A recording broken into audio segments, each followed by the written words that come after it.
Hello students. Winter onset हो गया है। इंडिया में विंटर धीरे धीरे बढ़ती चली जा रही है, कोल्ड धीरे धीरे बढ़ता चला जा रहा है।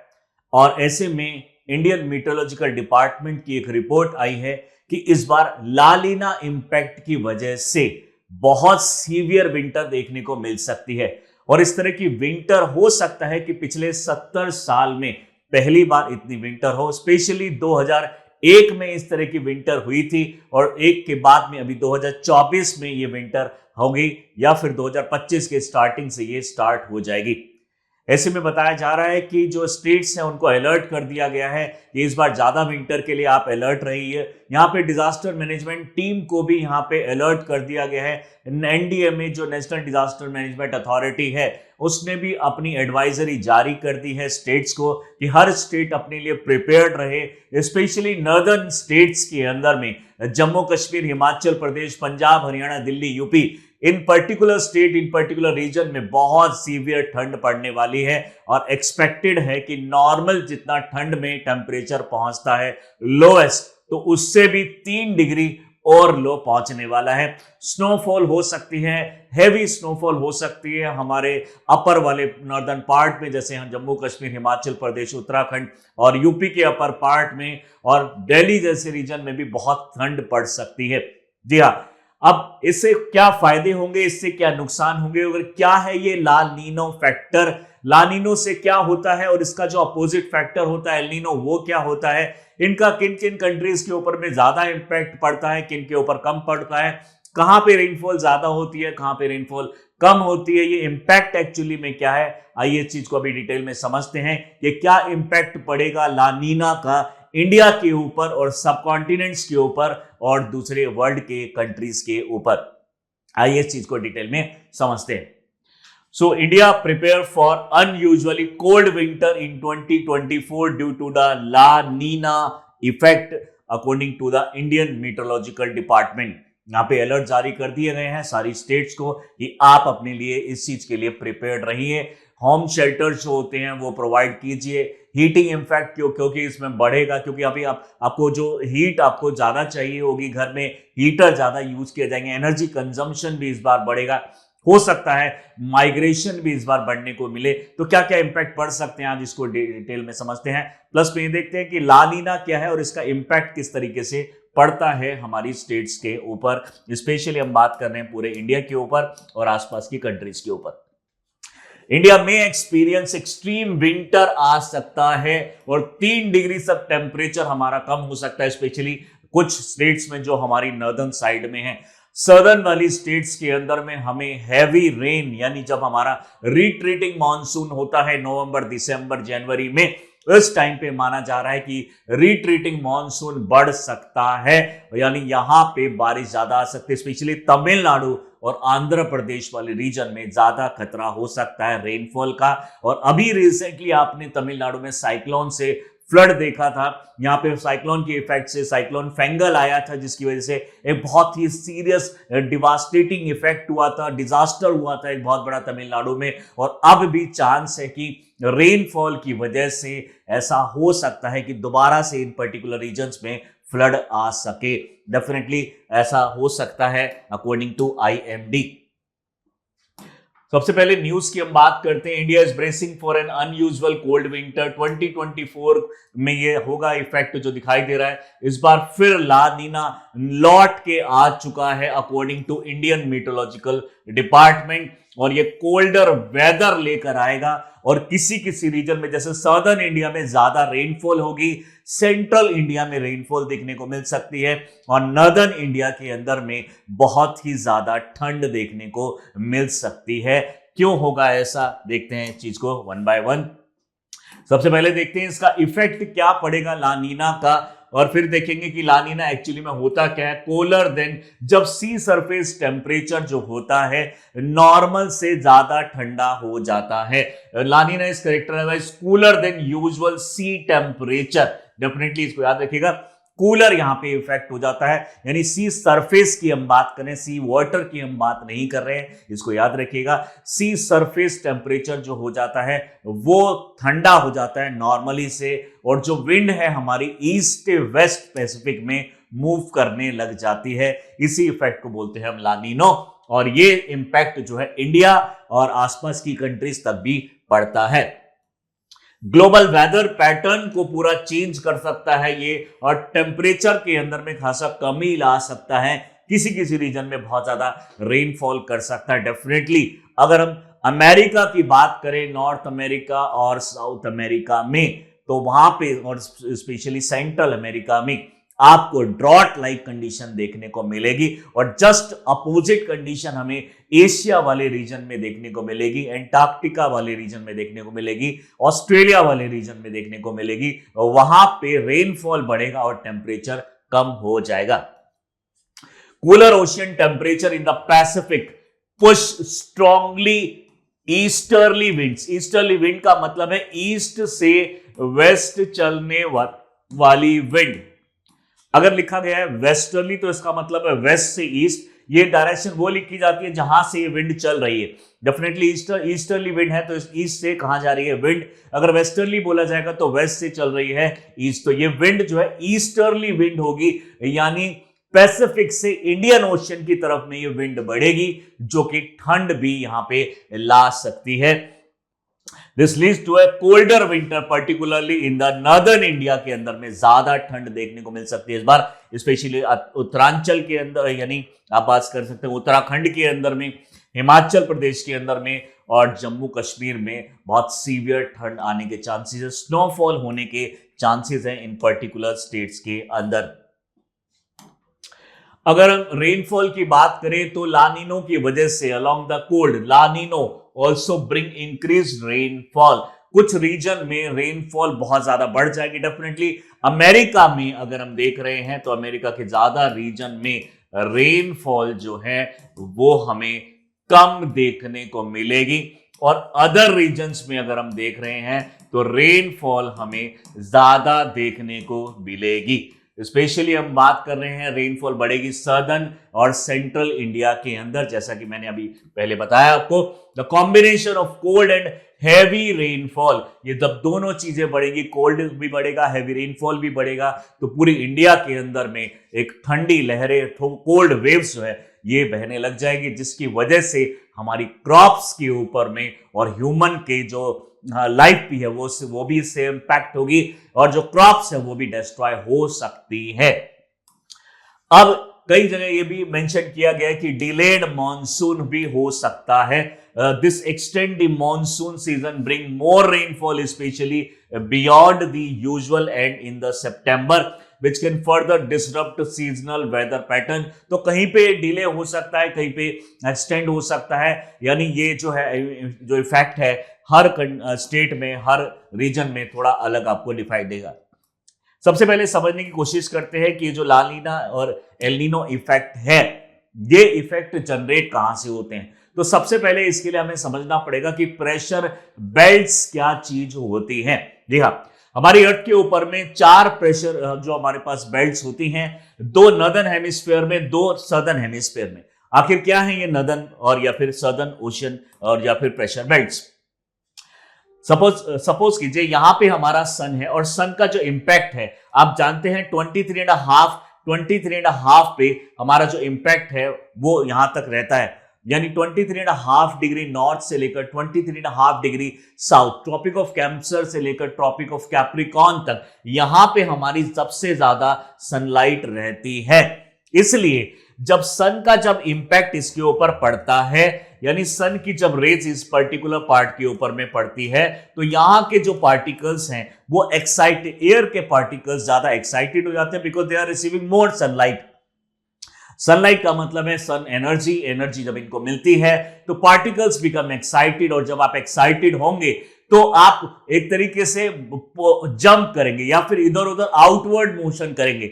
अब ऐसी कंडीशन में एयर के पार्टिकल अंदर तो एंटर नहीं कर सकते क्योंकि डेंसिटी है हमारी अर्थ की, बट अब जो पार्टिकल्स एक्साइटेड हो चुके हैं वो अब मूव करेंगे इन द अपवर्ड डायरेक्शन। जब ये पार्टिकल अपवर्ड डायरेक्शन में मूव करेंगे, स्पेशली इक्वेटर के आसपास वाले रीजन से, तो ये पहुंच सकते हैं लगभग 18 किलोमीटर तक। तो जब ये 18 किलोमीटर तक एरिया तक पहुंचेंगे, धीरे धीरे ऊपर जाने के बाद इनका वॉल्यूम बढ़ जाएगा, और जब इनका वॉल्यूम बढ़ेगा तो इनके बीच में फ्रिक्शन कम होगा। फ्रिक्शन कम होने से इनका टेम्परेचर कम हो जाएगा, और टेम्परेचर कम होने से ये हो जाएंगी कोल्ड, कोल्ड होने से ये हो जाएंगी डेंस।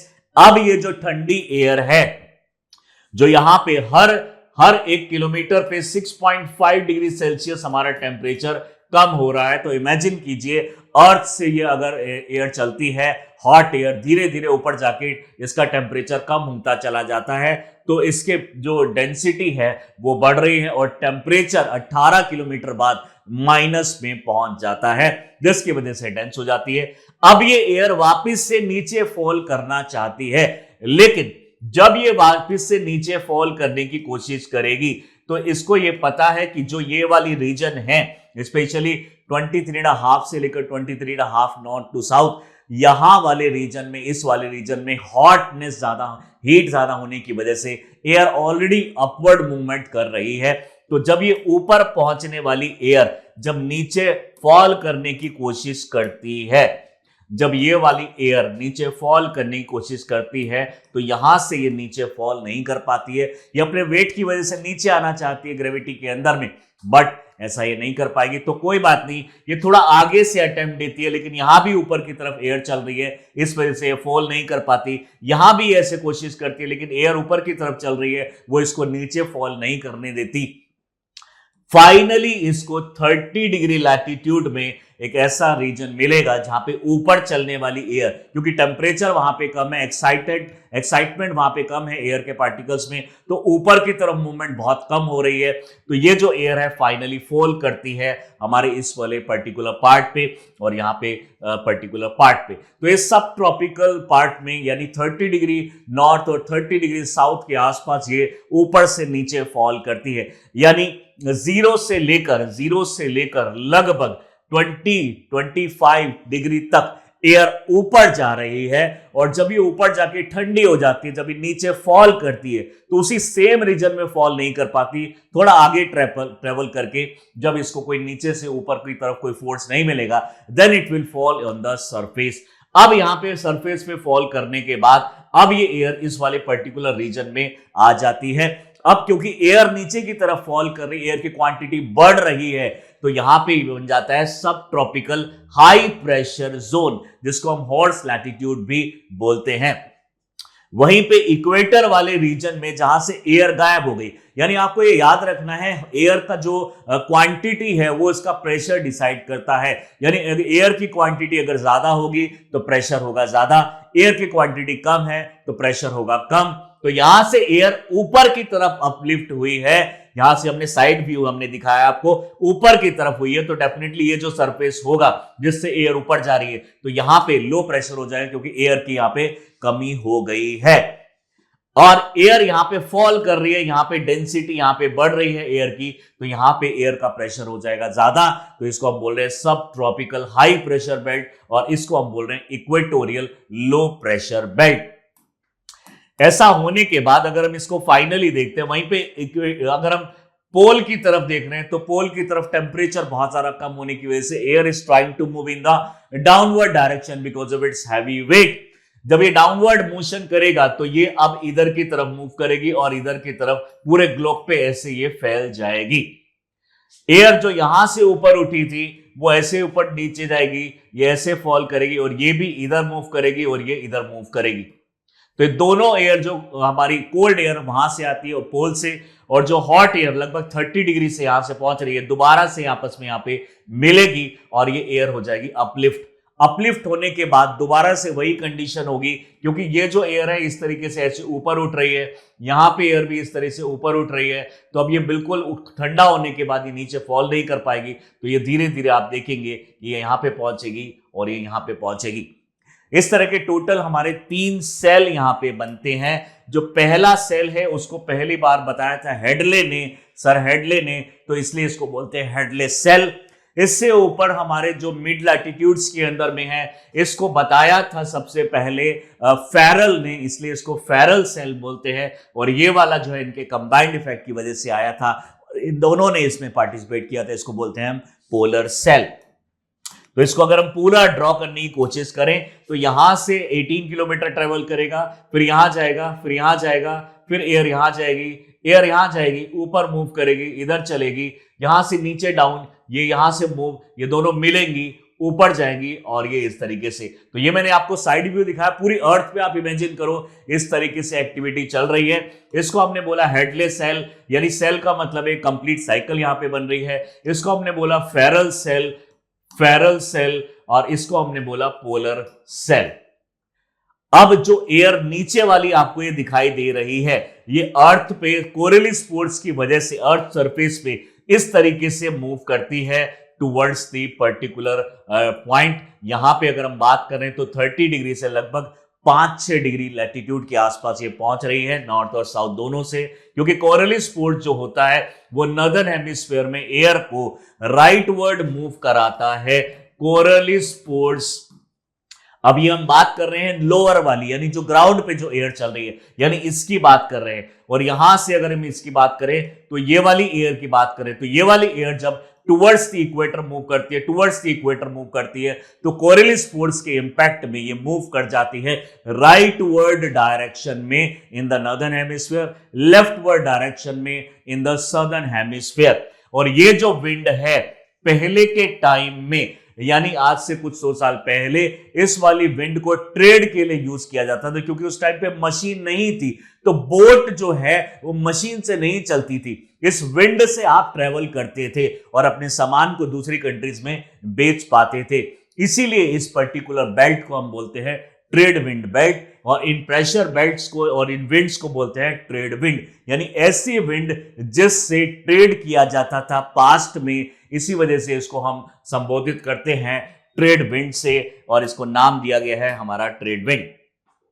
3 डायमेंशनली अगर आप समझना चाहें तो इस तरह का इंपैक्ट हमें देखने को मिलता है। यहां से एयर ऊपर की तरफ मूव करी, फिर इधर मूव करती है, फिर ये ऐसे मूव करती है 30 डिग्री पे, और फिर ये यहां पे वापस चली जाती है। यहां से एयर जो है डाउनवर्ड चल रही है, ये फिर इधर चलती है, और ये जो एयर नीचे फॉल करी है ये दोनों तरफ, यानी नॉर्दर्न और सदर्न साइड दोनों में जाएगी, और ऊपर मिलने के बाद ऊपर जाती है। इस तरह से ये मोशन होता है, ये मोशन होता है। This is known as Hadley cell, this is known as Ferrel cell, this is known as polar cell. तो ये वाला रीजन होगा हमारा लो लैटिट्यूड और low temperature, sorry high temperature का, लो प्रेशर का। यहाँ पे है हमारा लो टेम्परेचर हाई प्रेशर, और ये वाला एयर वाला जो जोन है जहां से एयर ऊपर उठ रही है, लगभग 60 डिग्री से ऊपर उठ रही है।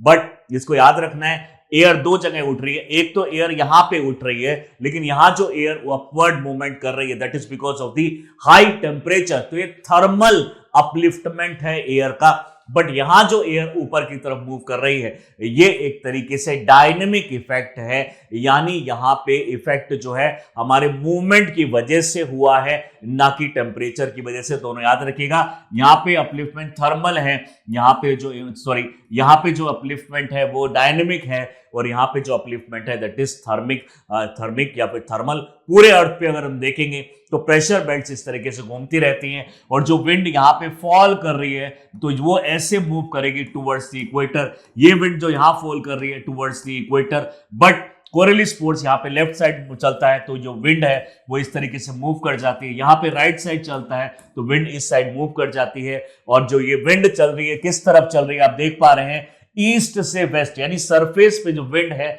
ईस्ट से वेस्ट चल रही है, इसीलिए इसको बोलेंगे ईस्टर्ली ट्रेड विंड्स। अगर आपको इतना समझ में आता है तो अब आप समझ सकते हैं कि ला नीनो इफेक्ट क्या होगा। अब हम समझते हैं ला नीनो इफेक्ट इसका क्या होगा। यानी अगर हम कुछ इमेजिन करें, मान लीजिए ये है हमारा इक्वेटर, लगभग ये हमारा इक्वेटर। अब ये लगभग 30 डिग्री लैटिट्यूड जो है हमारा, यहां पे 30 डिग्री लैटिट्यूड है, और नीचे 30 डिग्री लैटिट्यूड है हमारा यहां पे। तो जो ट्रेड विंड्स आपकी मूव कर रही हैं वो ट्रेड विंड्स इस तरीके से मूव कर रही हैं, यानी लगभग 30 डिग्री 35 डिग्री से 5 डिग्री के आसपास में ये ट्रेड विंड्स आके मिल रही हैं, जो कि ईस्ट से वेस्ट की तरफ चल रही है। अब जब ये ट्रेड विंड चलेंगी तो definitely it will drag the water towards the west side. तो जब ये पूरे साल ये विंड जो चलती है तो यहां का जो पानी होता है उसको भी ये वेस्ट साइड में और ज्यादा पुश कर देती है, जिसकी वजह से जो ऊपर का सरफेस टेम्परेचर हॉट वाटर है वो मूव करने लग जाता है टुवर्ड्स दी लेफ्ट साइड, या फिर आप बोल सकते हैं towards the west side. So this is west and this is east. This is east. तो ट्रेड विंड जब चलती है तो वाटर गर्म पानी इधर आ जाता है, इधर पाइलिंग होने लग जाता है, और इधर जब गर्म पानी का पाइलिंग हो जाता है यानी इकट्ठा होने लग जाता है तो छोटे अमाउंट का यहाँ पे इवेपोरेशन स्टार्ट हो जाता है, क्योंकि गर्म पानी, ये जो जितने आइलैंड्स आपको दिखाई दे रहे हैं यहाँ इस पूरे रीजन में लगभग 21,000 छोटे बड़े आइलैंड्स हैं. तो आप इमेजिन कर सकते हैं ये विंड जो है इस वाटर को उससे ज्यादा आगे नहीं ले जा पाएगी, यानी ज्यादातर अमाउंट का जो पानी है वो यहाँ पे आके रुक जाएगा, जिसकी वजह से यहाँ का जो सी लेवल है वो भी बढ़ सकता है और बढ़ भी जाता है. बट अगर मान लीजिए अगर ऐसा होता है, लेकिन इस कंडीशन में अगर जो ट्रेड विंड्स हैं, यानी ट्रेड विंड्स जो ये वाली ट्रेड विंड्स हैं अगर ये स्ट्रांग हो जाती हैं तो ऐसी कंडीशन के अंदर हमारा जो पानी है, यानी जो एयर बहुत फास्ट स्पीड से इधर की तरफ मूव कर रही है, तो जो पानी है उसको भी बहुत ज्यादा फास्ट स्पीड से इधर एक्यूमुलेट करा देती हैं, पाइलिंग अप होने लग जाता है पानी, और ज्यादा यहां पे पाइलिंग अप होने की वजह से हाई टेम्परेचर का पानी यहां पे इवेपोरेशन करने लग जाता है, और इवेपोरेशन में यहां पे क्लाउड्स बनने लग जाएंगे. यानी इस पर्टिकुलर रीजन, यानी जो हमारा नॉर्थ ऑफ ऑस्ट्रेलिया है, पूरा का पूरा इंडोनेशिया है, फिलीपींस है, इधर थाईलैंड, वियतनाम, मलेशिया, फिलीपींस, ये सारे के सारे जो रीजन्स हैं, इधर पपुआ न्यू गिनिया है, ये सारे रीजन के अंदर में पानी का टेम्परेचर बहुत ज्यादा बढ़ गया है, क्योंकि ट्रेड विंड्स यहाँ पे बढ़ गई हैं और ये अब ऊपर की तरफ मूव करता है, इवेपोरेट करेगा, और जब इवेपोरेट करेगा तो ऊपर क्लाउड बनेंगे, और जब क्लाउड बनेगा तो यहां पे बहुत अच्छी खासी बारिश होती है. अब आप अगर जानते हैं कि हमारा जो साउथ वेस्ट मॉनसून है, साउथ वेस्ट मॉनसून अगर इसी टाइम पे, ये कंडीशन को हम बोलते हैं ला नीना कंडीशन, इसको स्पेनिश में लिटिल गर्ल का नाम दिया गया है, लिटिल गर्ल का नाम दिया गया है. दिस इज ला नीना. तो ला नीना का मतलब है लिटिल गर्ल, और वहीं पे इसका जो अपोजिट होता है जो एल नीनो, एल नीनो का मतलब है जीसस क्राइस्ट का सन, यानी सन ऑफ जीसस क्राइस्ट या फिर बेबी ऑफ जीसस क्राइस्ट, जो स्पेशली टर्म यूज करते हैं अमेरिकन्स.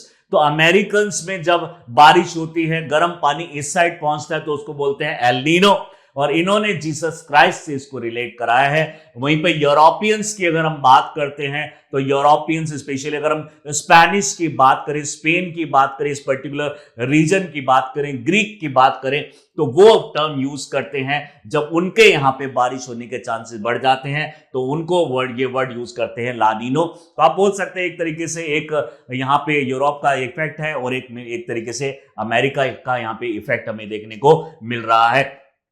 तो आप समझ गए होंगे जब ट्रेड विंड्स नॉर्मल होती है तो नॉर्मल अमाउंट का पानी यहां पे पहुंचता है, लेकिन अगर ट्रेड विंड बहुत ज्यादा स्ट्रांग हो जाती है, यानी लानीनो कंडीशन के अंदर में trade winds are very strong, और जब ये स्ट्रांग होगी तो ज्यादा पानी यहाँ पे पाइलिंग होगा.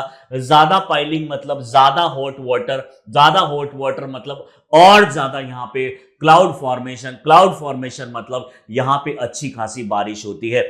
और मान लीजिए इसी टाइम पे अगर ये फिनोमेना हमें देखने को मिल रहा है हमारे जुलाई से लेकर सितंबर अक्टूबर के बीच में, यानी जिस टाइम पे हमारा मॉनसून रहता है, अगर इस टाइम पीरियड में देखने को मिल रहा है तो यहां से चलने वाली जो विंड इधर की तरफ मॉनसूनल विंड यहां पे जाती हैं, यानी हमारे वेस्ट कोस्ट में, वेस्ट कोस्ट ऑफ इंडिया पे जाती हैं साउथ वेस्ट मॉनसून विंड. जब ये विंड चलेंगी तो यहां पे हाई टेम्परेचर होने की वजह से लो प्रेशर जनरेट हो जाता है. अब आप इमेजिन कीजिए कि यहां का जो लो प्रेशर है और यहां का जो लो प्रेशर है, दो लो प्रेशर इस विंड को मिल रहे हैं, तो डेफिनेटली ये और ज्यादा स्पीड से इधर की तरफ बढ़ने की कोशिश करेगा, क्योंकि अल्टीमेट इसको यहां जाने की कोशिश कर रहा है. बट इसको नहीं पता कि बीच में यहां पे वेस्टर्न घाट्स पड़ेगा और ये सारी चीजें पड़ेंगी. बट यहां पे इसका इफेक्ट देखने को मिलता है कि हमारी जो रेनफॉल है वो बहुत ज्यादा हो जाती है ऐसी कंडीशन के अंदर में. यानी अब जब साउथ वेस्ट मानसून आ रहा है तो वो यहां से भी अट्रैक्ट हो रहा है और इससे भी कहीं ज्यादा लो प्रेशर यहां पे अगर जनरेट हो रहा है तो ये उसकी तरफ और जा रहा है, यानी मैग्नेट की तरह एक और अगर इसको मैग्नेट मिल रहा है तो डेफिनेटली और ज्यादा फास्ट रेट से तो यहां का जो मानसून है वो बहुत ज्यादा बढ़ जाएगा। वहीं पे अगर हम बात कर रहे हैं यहां से जब विंड चल रही है तो डेफिनेटली यहां पे जो एरिया है लानिनो कंडीशन के अंदर में वहां पे हो चुका है कोल्ड। अगर यहां पे कोल्ड है तो कोल्ड अब ठंडी ठंडी हवाएं इस तरफ में चलेंगी और ठंडी ठंडी हवाएं इस तरफ में चलेंगी, यानी यहां से क्योंकि कोल्ड रीजन यहां पे है, वार्म यहां पे टेम्परेचर है, अब यहां का जो धीरे धीरे जो है वार्मनेस थोड़ी बढ़ने की वजह से यहां पे रेनफॉल बढ़ रही है तो टेम्परेचर सूदिंग टेम्परेचर हो गया है।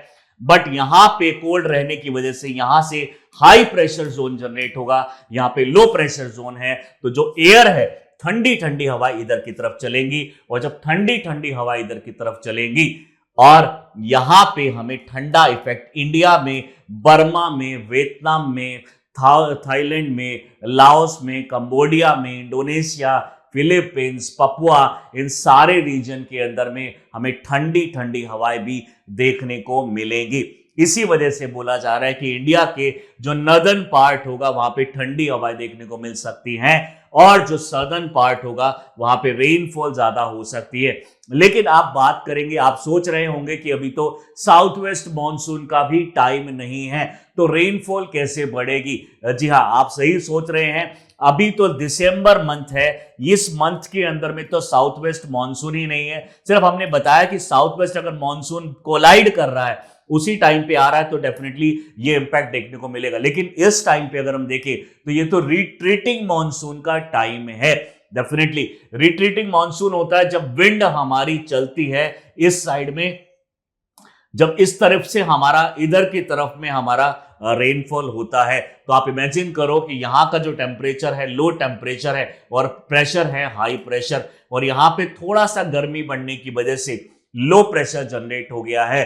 तो जब ये लो प्रेशर से हाई प्रेशर तो ये जो भी क्या होगा, ये काफी ज्यादा स्पीड से नीचे की तरफ आएगी, यानी इस कंडीशन में इस वाले रीजन के अंदर में थोड़ा सा टेम्परेचर वार्म होने की वजह से लो प्रेशर ज्यादा हो गया है, यानी लो प्रेशर काफी लो हो गया है, जिसकी वजह से जो हाई प्रेशर विंड है वो भी ज्यादा आ सकती है।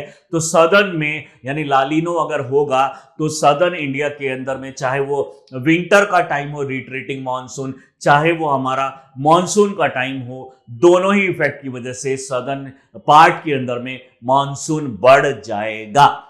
और यहां पे इस ठंडी ठंडी हवाएं की वजह से यहां का टेम्परेचर भी बढ़ जाएगा। प्लस में सिर्फ इतना ही नहीं है, यहां पे लो प्रेशर जनरेट होने की वजह से यहां वाले रीजन भी इस तरफ में ठंडी ठंडी हवाएं लेकर आना चाहते हैं। आप जानते हैं तिब्बत के अंदर में, चाइना के अंदर में और आसपास कंट्रीज के अंदर में बर्फ पड़ी होती है इस टाइम पे, तो वहां पे हाई प्रेशर होता है और यहां पे लो प्रेशर जनरेट हुआ है तो यहां से भी ठंडी हवाएं चलेंगी। और दूसरी बात है यहां पे जो और साइबेरिया के अंदर में बुरान, कारा बुरान, ये जो विंड्स हैं ये भी हमारी towards the low pressure move करती हैं और यहां पे लो प्रेशर अगर और ज्यादा लो हो गया तो डेफिनेटली और ज्यादा फास्ट चलेंगी। तो मैंने 3-4 रीजन बताए आपको कि क्यों हमारे इंडिया के अंदर में ठंड बढ़ सकती है, तो उसके 2-3 रीजन है। सबसे पहली तो यहां से पैसिफिक से ठंडी हवाएं यहां पे चलना स्टार्ट कर देंगी और ये इस पर्टिकुलर रीजन को क्रॉस करके इंडिया वाले रीजन पे भी पहुंच सकती हैं। दूसरी है बुरान, कारा बुरान जो है वो हिमालय की वजह से कई बार वो रुक जाती है, लेकिन अगर ज्यादा स्पीड चलेगी तो जितने भी हमारे पासेस है यानी इंडिया के हिमालयस के अंदर में जितने भी लो लाइंग एरियाज हैं हिमालयस के अंदर में, वहां से ठंडी हवाएं एंटर कर जाती हैं और स्पेशली हमारे उत्तराखंड, हिमाचल प्रदेश और उत्तर प्रदेश में ये ठंड बढ़ा सकता है और जम्मू कश्मीर में ठंड बढ़ा सकता है। वहीं पे इस वाले रीजन के अंदर में जो बर्फ पड़ती है जिनजियांग रीजन में और ऊपर वाले रीजन के अंदर में और चाइना के वेस्टर्न वाले रीजन में, वहां पे भी हाई प्रेशर बढ़ेगा क्योंकि लो टेम्परेचर है और वहां से हाई टेम्परेचर की तरफ में जब ये हाई टेम्परेचर और लो प्रेशर यहाँ पे है तो जब ये विंड इधर चलेगी तो इंडिया में भी ये इसका इफेक्ट पड़ेगा। तो डेफिनेटली इसका इम्पैक्ट इस बार पड़ने वाला है। और सीवियर इंपैक्ट देखने को मिलेगा। अब इसको थोड़ा अगर हम सिंप्लीफाई करने की कोशिश करें तो because of trade wind, when trade winds are very strong, तो warm water is actually piling in this particular air, particular region. इसकी वजह से इवेपोरेशन ज्यादा होगा, क्लाउड फॉर्मेशन ज्यादा होगा, यहां पे धीरे धीरे धीरे सूदिंग टेम्परेचर हो जाएगा। और ये जो एयर है अब इधर की तरफ मूव करेगी, इधर हाई प्रेशर जोन जनरेट हो जाएगा हमारे सेंट्रल अमेरिका के अंदर में, और यहां पे ड्रॉट जैसी कंडीशन, क्योंकि बारिश नहीं होगी, ड्रॉट जैसी कंडीशन बढ़ जाएगी और डेजर्टिफिकेशन यहां पे बढ़ जाएगा। तो इस कंडीशन ये इनके लिए फेवरेबल नहीं है। तो La Nina is not favourable for America but favourable for this particular region. वहीं पे अगर हम बात कर रहे हैं इंडिया के अंदर में और आसपास के रीजन में, यहाँ पे कोल्ड जो है सीवियरिटी बढ़ जाती है, रेनफॉल के चांसेस यहाँ पे बढ़ जाते हैं। तो ऐसे काफी इंपैक्ट हमें यहाँ पे देखने को मिलते हैं। और रेनफॉल के साथ साथ में हमारा जो पॉल्यूशन लेवल है ये भी आप समझ सकते हैं। जब हमारे यहाँ एयर चलेंगी, ठंडी ठंडी हवाएं चलेंगी और ज्यादा स्पीड से जब चलेंगी, क्योंकि high pressure low pressure region बन रहे हैं, तो डेफिनेटली पॉल्यूशन भी कम होने के चांसेस है अगले 1-2 महीने के अंदर में। वहीं पे अगर इस सिचुएशन को रिवर्स कर दे, when trade winds are weak, अगर ट्रेड विंड वीक है तो इधर से इधर चलने वाला, अगर सॉरी पहले हम इसी के ऊपर फोकस करते हैं लानिनो के ऊपर में, तो लानिना के अंदर में यहां पे अगर एयर जब इधर मूव कर रही है तो वाटर भी उसके साथ ड्रैग हो रहा है। अब जब वाटर ड्रैग होगा तो इसको हम अगर सेपरेटली अगर यहां पे ड्रॉ करके देखें तो सपोज कीजिए हमारा अमेरिका वाला साइड है और ये हमारा ईस्टर्न, ये हमारा दिस पर्टिकुलर फिलीपींस और ये वाला पार्ट है। अब जब यहां से this is suppose the sea level initially, लेकिन जब सी लेवल इधर की तरफ बढ़ रहा है तो यहां पे सी लेवल होगा कम और इधर की सी लेवल बढ़ जाएगा, इधर की तरफ सी लेवल हमारा कम हो जाएगा, क्योंकि वाटर जो है, विंड जो है एयर को, वाटर को इधर की तरफ लेके चली गई है। यहाँ पे वार्म टेम्परेचर होगा, यहाँ पे कोल्ड। अब जब यहाँ पे वार्म यहाँ पे बढ़ जाएगा तो इसकी वजह से ज्यादा वॉल्यूम होने की वजह से यहाँ पे अब ये डाउन वेलिंग यहाँ पे स्टार्ट हो जाएगी, यानी ज्यादा प्रेशर पड़ेगा, नीचे की तरफ अब वाटर जाने की कोशिश करेगा, ये वाटर इधर की तरफ मूव करेगा और यहां से ये ऊपर की तरफ में मूव करेगा। यानी यहां जो वैक्यूम क्रिएट हो गया है उस वैक्यूम को फिल करने के लिए नीचे से ठंडा पानी ऊपर की तरफ पहुंचेगा, तो यहां पे स्टार्ट हो जाएगा अप वेलिंग। और जब नीचे की तरफ के न्यूट्रिएंट ऊपर की तरफ आएंगे तो बहुत सारे फिशेस भी आएंगी और यहां पे एक बड़ा सा फिशिंग ग्राउंड बन जाएगा।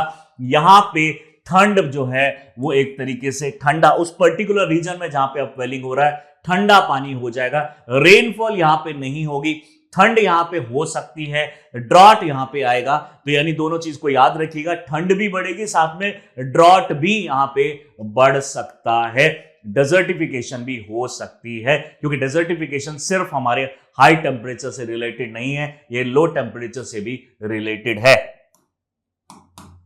जस्ट अगर हमारी स्ट्रॉन्ग विंड सपोज कीजिए अगर वीक हो जाती हैं तब होगा हमारा एल नीनो कंडीशन। अगर हमारा जो पाइलिंग यहां पे वाटर हुआ है जिसकी वजह से सी लेवल बढ़ गया है और स्ट्रॉन्ग विंड जो विंड थी वो हमारी वीक हो चुकी है, अगर इस कंडीशन में सपोज कीजिए वीक हमारी जो ट्रेड विंड्स हैं, वीक ट्रेड विंड्स है, तो पानी जो यहां पे पाइल हुआ था वो धीरे धीरे वापस से जाने लग जाता है और यहां पे अब पाइलिंग हो जाएगा वाटर का और यहां पे अब एक तरीके से क्लाउड बनेगा, यहां पे बारिश होगी और ये जो विंड इधर से जाएंगी, इधर की तरफ में हाई प्रेशर जोन होगा, इधर की तरफ आएगा ड्रॉट, इधर रेनफॉल कम हो जाएगी और इधर जो है वहां पे इस पर्टिकुलर रीजन में जो एग्रीकल्चर है वो अफेक्ट होगी।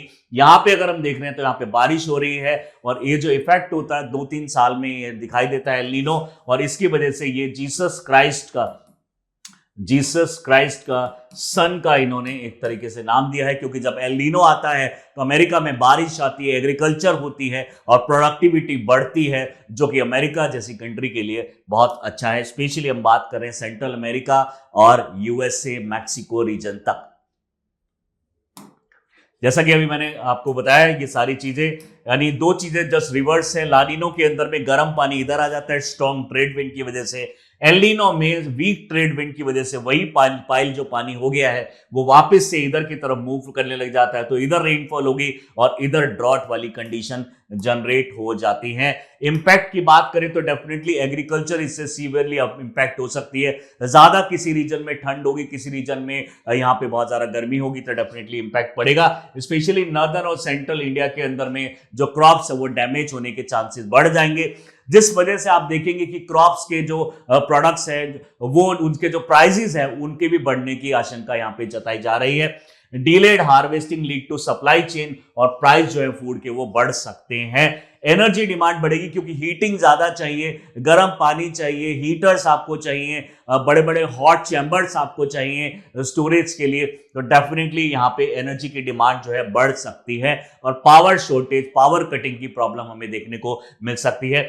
हेल्थ रिस्क बढ़ेगा क्योंकि जब ये बढ़ेगा तो रेस्पिरेटरी प्रॉब्लम्स यहाँ पे बढ़ जाती है, फ्रॉस्ट बाइट यहाँ पे बढ़ जाती है ठंड की वजह से, और हाइपोथर्मिया जैसी कंडीशंस यहाँ पे हो सकती है।